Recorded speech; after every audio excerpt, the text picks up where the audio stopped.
ప్రతిపక్ష పాత్రలో ఇటు బీఆర్ఎస్, అటు బీజేపీ గూడా బలంగానే కొట్లాడుతున్న పరిస్థితి కనపడతా ఉంది.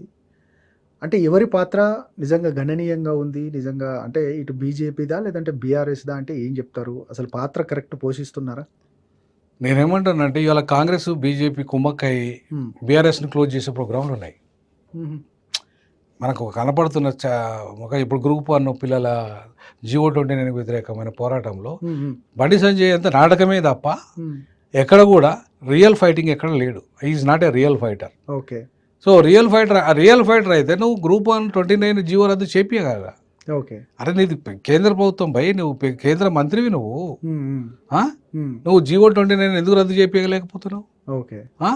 బీసీ నువ్వు ఒక బీసీవి మళ్ళా హ్మ్. ఈ బీసీ ఎస్సీ ఎస్టీలకు తీరని అన్యాయం జరుగుతుంది అక్కడ. హ్మ్. ఇప్పుడు నీకు ఈడబ్ల్యూఎస్ మీరు తెచ్చిన చట్టాన్ని ఈయన అమలు చేస్తాడు. ఎవరు? రేవంత్ రెడ్డి. ఓకే. అక్కడ స్టాలిన్ అమలు చేయట్లేదు. హ్మ్. మరి ఈడబ్ల్యూఎస్ వల్ల ఎవరికి లాభం, ఎవరికి నష్టం? హ్మ్. లాభము అగ్రవర్ణాలు. వాళ్ళ జనాభా ఎంత? తెలంగాణలో 7%. హ్మ్. 10% ఆల్రెడీ ఈడబ్ల్యూఎస్ పేరు మీద 10% ఇస్తున్నావు. హ్మ్. మళ్ళీ 32% ఓపెన్ కేటగిరీ ఉంది హ్మ్. అన్ని బొంగ. హ్మ్. హ్మ్. 32% ఓపెన్ కేటగిరీలో కూడా ఎవరికి అవకాశం ఇస్తున్నావు నువ్వు? అగ్రవర్ణాలకు ఇస్తున్నావు. ఓకే. అయితే దానివల్ల 93% ఉన్న బీసీ ఎస్టీలకు అన్యాయం జరుగుతున్నట్టుగా. హ్మ్. ఉం? హ్మ్.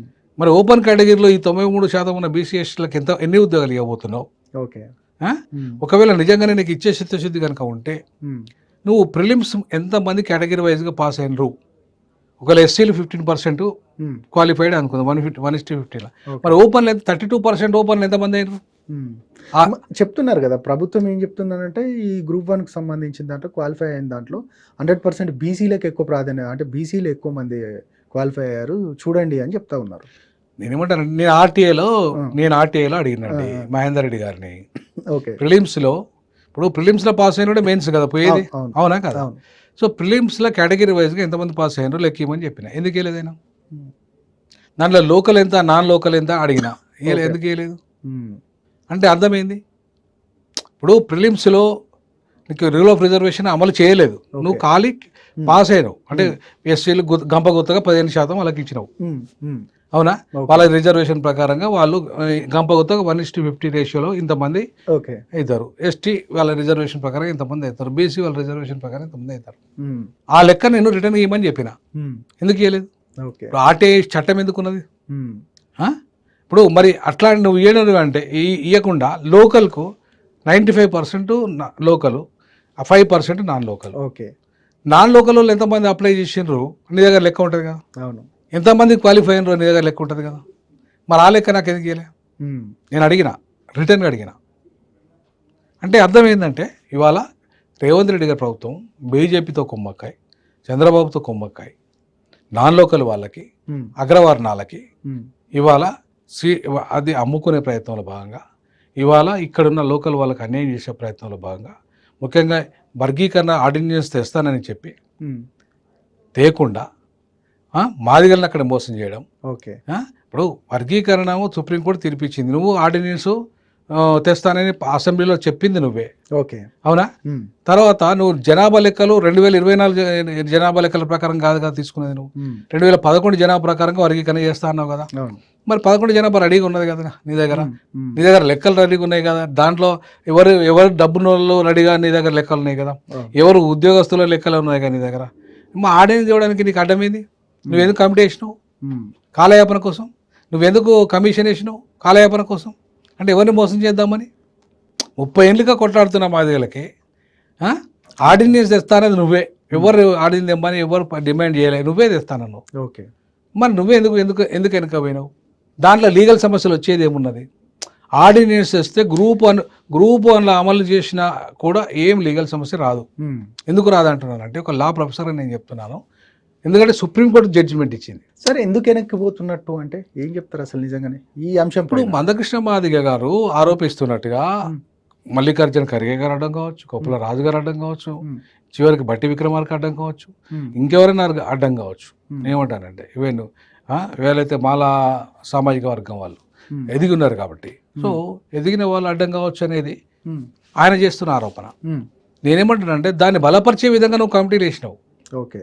నువ్వు ఆర్డినెన్స్ చేస్తే సరే, రేవంత్ రెడ్డి చిత్తశుద్ధిని మనం నమ్మేటోళ్ళం. ఉమ్, అరే రేవంత్ రెడ్డి గారు అన్నాడు అసెంబ్లీలో, మాట ఇచ్చిండు, మాట నిలబెట్టుకున్నాడు అని అనుకునేటోళ్ళం. ఉమ్, అదే ఎవరికి అన్యాయం జరగని విధంగా నేనేమంటానంటే ఆర్డినెన్స్ తెచ్చి జిల్లాను యూనిట్ చేసుకొని, ఇప్పుడు ఇది కూడా జిల్లాను యూనిట్ చేసుకొని జరుగుతుంది కదా, ఏవి అవును. రిక్రూట్మెంట్ అంతా ఏ జిల్లాని యూనిట్ చేసుకుని జరుగుతున్నాయి కదా జోనల్ సిస్టంలో.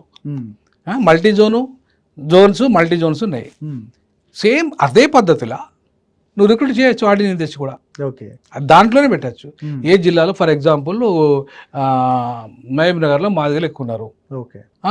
మాలలు తక్కువ ఉంటారు, ఉమ్, అవునా?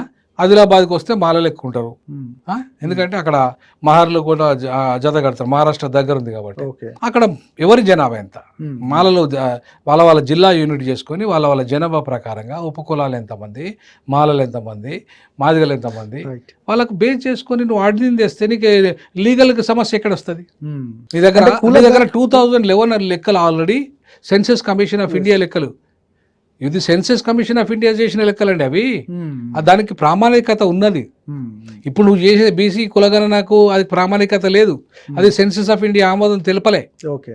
అది రేపు కోర్టు కొట్టేయచ్చు. ఈవెన్ నువ్వు చట్టం అసెంబ్లీలో కోర్టు చెప్తా ఉంది కదా. నువ్వు అసెంబ్లీలో చట్టం కూడా చేయలే, దాని మీద, ఉమ్, ఉమ్, దానికి శాంక్టిటీ లేదు. ఓకే. రేపు కోర్టులు కళ్ళు మూసుకొని కొట్టేస్తాయి అవి. ఉమ్, ఏమైతే బీహార్లో కొట్టేసినాయి కదా, అవును. బీహార్లో హైకోర్టు కొట్టేస్తే సుప్రీంకోర్టు స్టే ఇచ్చింది, ఏం చేయాలి నువ్వు బీహార్ వాళ్ళు? ఉమ్, రేపు ఇక్కడ జరిగేది కూడా గదే, దానికోసం ఇంత తతంగం అంతా ఎందుకు? ఓకే. అంటే ఒక రకంగా మోసం చేయడమే కదా. అంటే అటువైపు వర్గీకరణ పేరు మీద మాదిగల మోసం చేస్తావు, కులగణన పేరు మీద బీసీల మోసం చేస్తావు. ఉమ్, ఇక నువ్వు ఎవరిని బాగు చేసినావు?